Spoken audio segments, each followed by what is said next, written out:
Hello,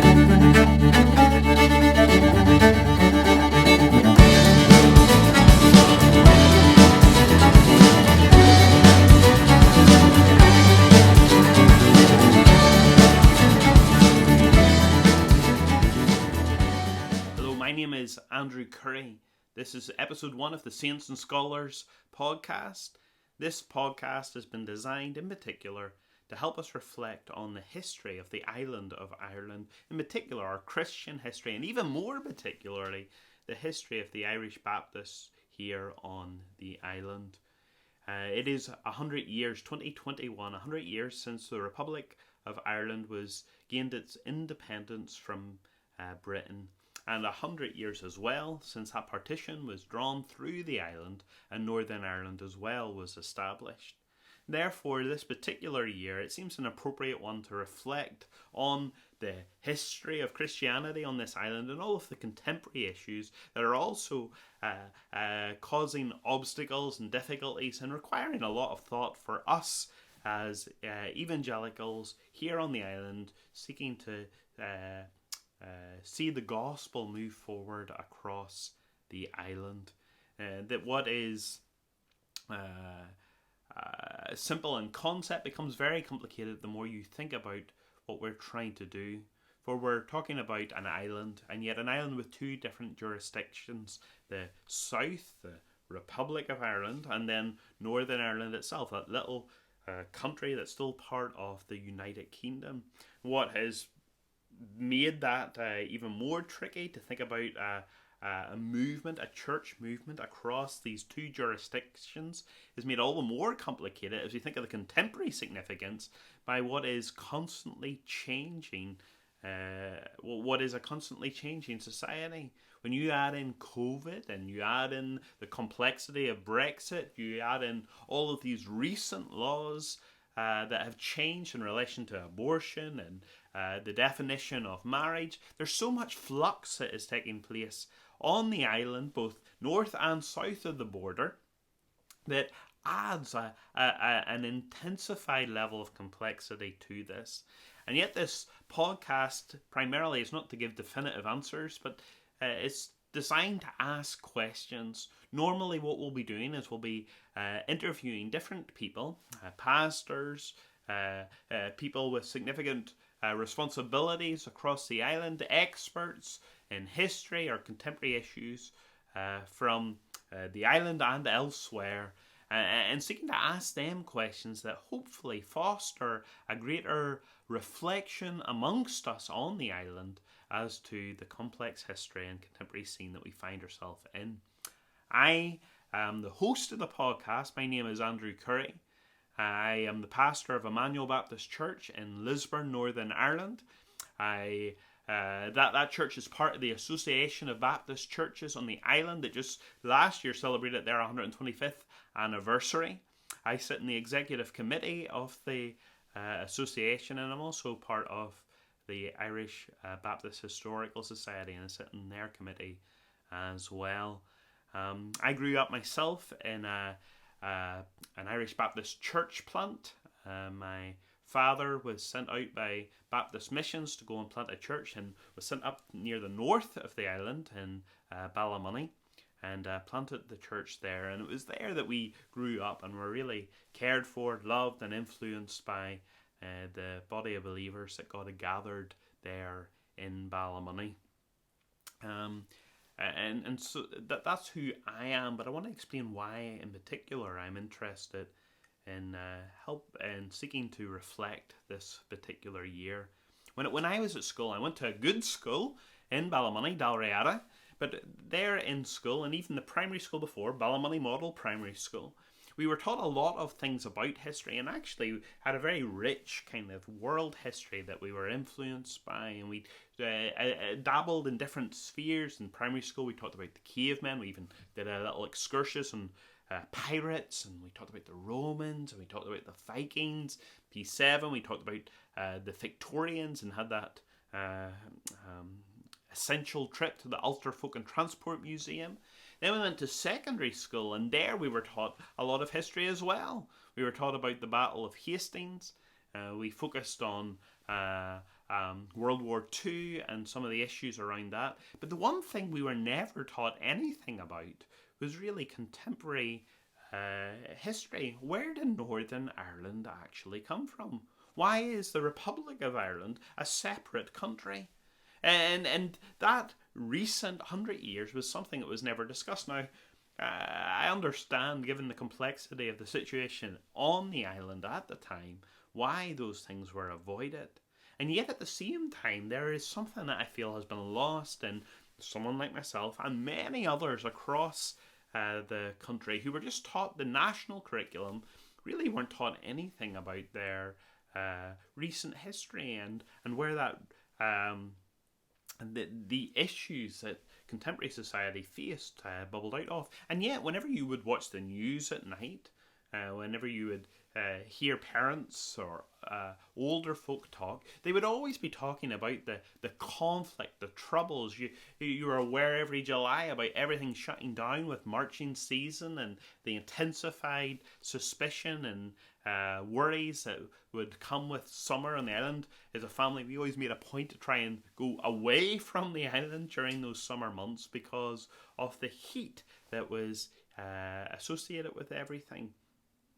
So I wasn't taught that history, and yet it was very much a lot of the issues, the overflow of that history was right in front of my face. And yet at the same time, as in particular an Irish Baptist, when I look at the last 100 years of history on the two parts of this island, Irish Baptists have been able to see God graciously work and move forward, and churches being planted and developing both north and south of the border. God has been very good. Even last year, 2020, which was a particularly difficult year, soaked in conflict and trouble and complications that COVID-19 and everything else brought, yet in the middle of lockdowns and restrictions, as an association of Baptist churches, we've seen churches planted both in the north of the island and in the south of the island. We've seen other churches that have been planted maybe in the past few years, but established to a point where they've been able to themselves independently come in as established churches and join the Association of Baptist Churches in Ireland. That's a wonderful thing. So even despite the lack of history, God has done a wonderful work for us as Irish Baptists on the island at this time. And so I want to take the opportunity to ask questions to various people and seek to understand what I never got taught at school, and also what I think is a point of praise, what God has been doing on this island through our whole history, but especially and in particularly in the last 100 years, and to use that to try and stimulate a greater thoughtfulness and a greater anticipation of our future and aims and ambitions as evangelicals and again as Irish Baptists here on the island of Ireland. There is great need for the gospel across the island, and that requires prayer and that requires thought.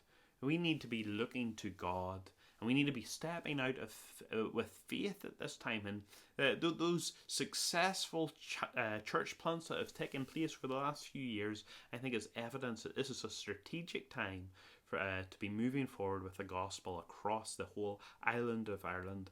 But I think one of our biggest hindrances that is stopping that forward march and that forward progress is a failure as evangelical Christians to reflect on our history, to reflect on our past, and to learn and to gain wisdom from that. I was listening to a different podcast, one that Dr. Crawford Gribben, who's a lecturer at Queen's University Belfast, he was one of the hosts on it.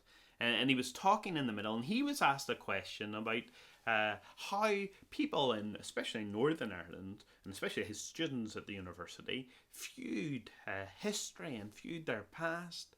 And he made the point that Northern Ireland especially is a landscape that has been dominated by competing streams of nationalism and, of course, then 30 years of violence.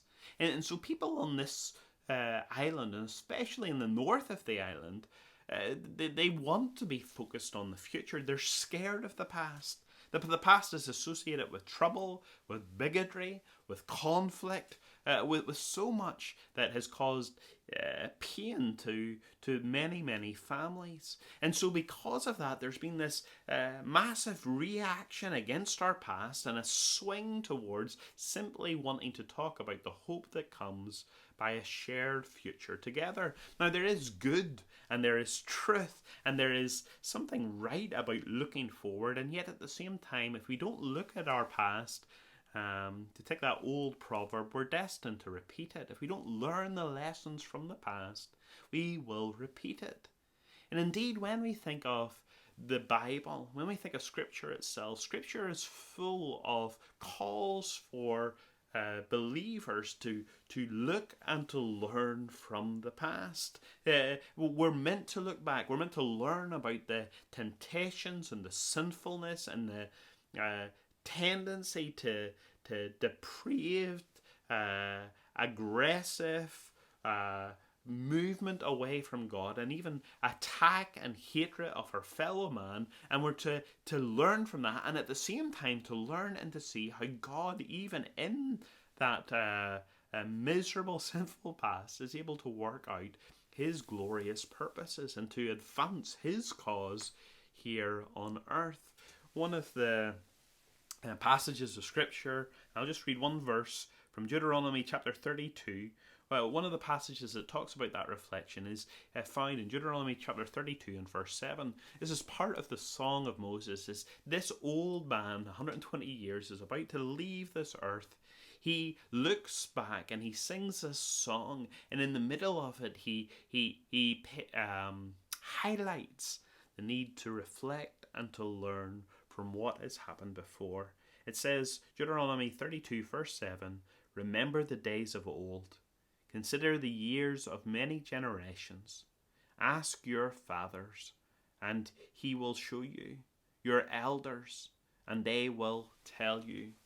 Moses says there is a need to look back. He's talking to Israel, about to move forward, about to move towards the promised land. But he says, look, as you move forward, and as you move ahead with strategy and in faith, it's important to do so with your ear turned to the past and hearing and listening and learning from those past lessons. There is a real danger in forgetting and neglecting the work of God in the past. And while there are many complex reasons why in Ireland, and especially in the north of the island, we don't like to look back and we don't like to reflect, I feel that we neglect our past at our own peril.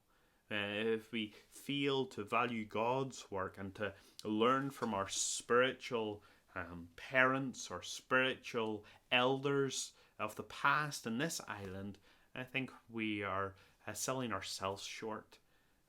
This particular year, 2021, some will be celebrating 100 years.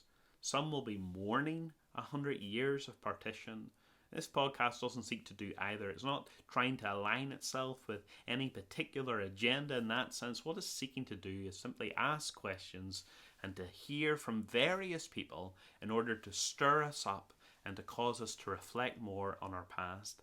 Therefore, I do hope for the benefit of others interested maybe in evangelicalism, and especially the gospel need on this island, especially for Irish Baptists here on this island, thinking about their movement in particular. I hope this podcast will stimulate our thinking, cause us to learn from our history, cause us to look and to think more strategically about the contemporary situation in front of us, so that we can pray more earnestly, so we can seek wisdom from God in order to respond to the very real gospel need that continues to exist in this island, that the gospel would march forward over the next 100 years. So I hope over the next number of weeks and months over this particular year, you'll join us, and as we ask questions and we seek to learn from many people across the island and beyond, in order to learn from the past, to reflect, and to be able to move forward in